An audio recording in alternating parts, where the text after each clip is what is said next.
Hello students of third year A. मैं आपका third year ए का इकोलॉजी का पेपर लूँगी। डॉक्टर रेहाना परवीन, आप जानते होंगे थर्ड ईयर के स्टूडेंट्स हो आप। बी के नाम भी हमने हमारे ग्रुप में डाल दिए हैं। अगर वो इस ग्रुप में रहना चाहें तो रह सकते हैं, फ़ायदा ही होगा। मैं इकोलॉजी लूँगी थर्ड ईयर ए की, जो सेक्शन ए से एन तक बनाया जाता है। आपको पता होगा, आप सेकेंड ईयर ए से आए हैं तो बाकी बच्चे भी रह सकते हैं अगर उनको फ़ायदा लेना है तो, अदरवाइज वो लेफ्ट कर सकते हैं इस ग्रुप में से। आज का हमारा टॉपिक मैं लूँगी एनिमल इकोलॉजी, जो हमारा सब्जेक्ट है उसे हिंदी में पारिस्थितिकी कहते हैं। मैं दोनों टर्म यूज़ करती हूँ, कोशिश करती हूँ कि हमारे इंग्लिश और हिंदी मीडियम वाले बच्चे समझ जाएं आसानी से। अगर आप कोशिश करेंगे तो किसी को कोई प्रॉब्लम नहीं होगी।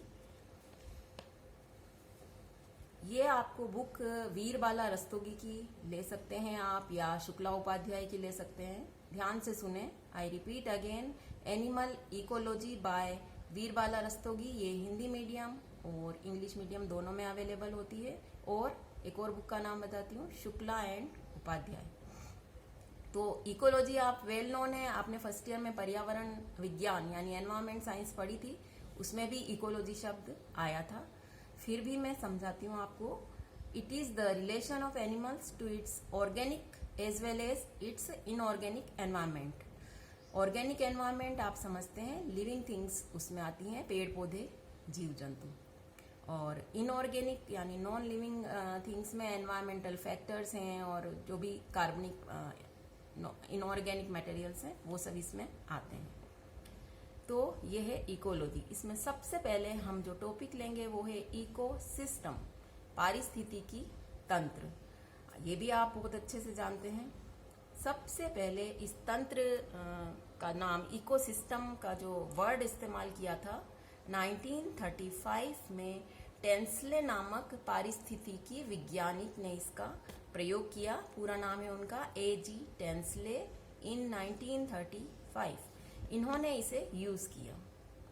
इस शब्द का अर्थ है इकोसिस्टम या पारिस्थितिकी तंत्र का अर्थ है घर की व्यवस्था, अरेंजमेंट ऑफ होम, जीवों के घर की व्यवस्था। क्योंकि हम जूलॉजी पढ़ रहे हैं तो यहाँ पे क्या है, एनिमल्स के घर की व्यवस्था या अरेंजमेंट ऑफ एनिमल्स, और इसकी स्टडी करने को इकोलॉजी कहते हैं।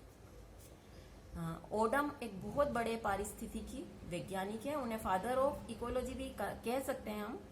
ओडम, उनका वर्क था सारा 1960 का, 1960 में उन्होंने इस पर बहुत काम किया।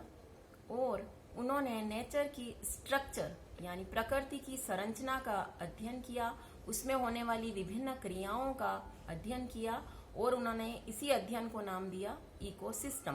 प्रकृति और वहाँ जो जीव जंतु हैं उन सब का परस्पर क्या रिलेशन है, क्या संबंध है, और उनमें आपस में क्या पारस्परिक रिलेटिव एक्टिविटीज होती हैं, उसकी स्टडी को इन्होंने इकोसिस्टम या पारिस्थितिकी तंत्र नाम दिया। अब हम सबसे पहले इसमें हमें इस इकोसिस्टम के अंदर कई टॉपिक्स पढ़ने हैं, सब टॉपिक्स।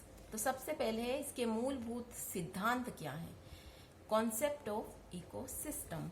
ये 7-8 आपके कॉन्सेप्ट हैं जो नंबरिंग करके मैं बताती हूँ। नंबर 1 पे है, इकोसिस्टम में किसी भी स्पेसिफिक प्लेस पर यानी पारिस्थितिकी तंत्र में किसी भी स्थान विशेष पर एक इकाई समय में, यूनिट टाइम में प्रेजेंट जीवों और वहाँ का जो फिजिकल एनवायरनमेंट, भौतिक पर्यावरण है, उसको सम्मिलित किया जाता है।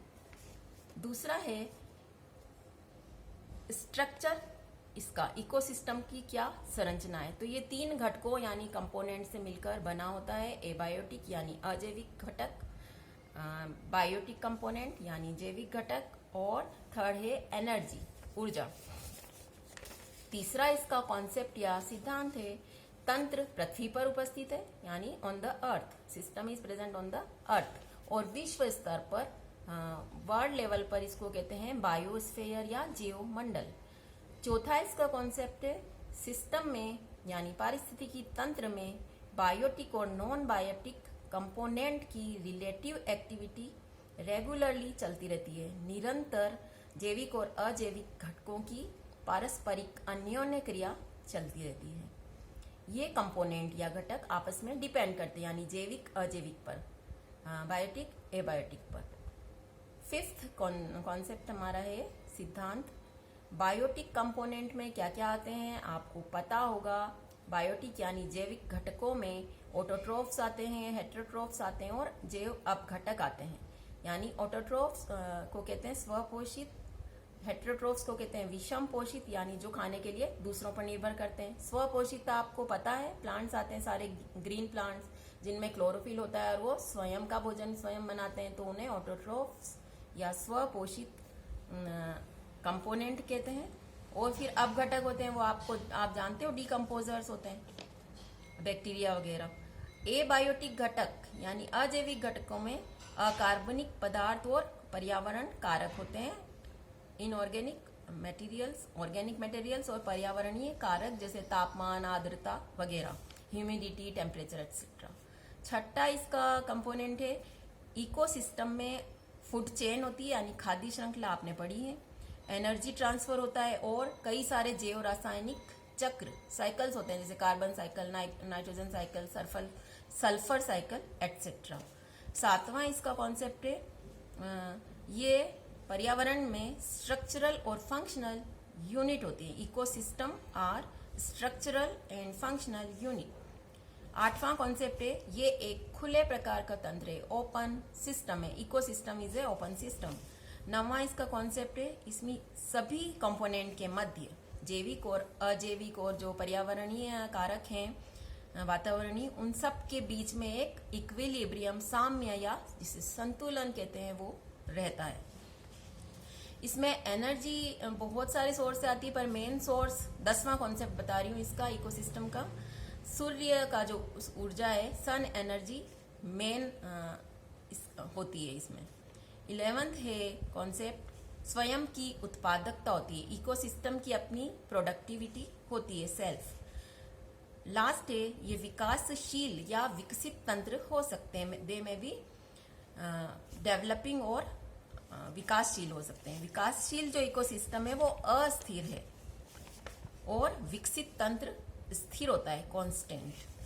तो आज का हमारा ये एक इंट्रोडक्शन था जिसमें हमने एनिमल इकोलॉजी और इकोसिस्टम का जनरल इंट्रोडक्शन देखा है। इस पे आपको जल्द ही असाइनमेंट मिलेगा, तो इसको अच्छे से आप देखें। इसका पीडीएफ भी मैं शेयर कर चुकी हूँ, तो उसमें से देख के आप अपना असाइनमेंट की तैयारी करें और अपनी अच्छी पढ़ाई करें। कोई क्वेरीज हो तो मुझे पूछें आप।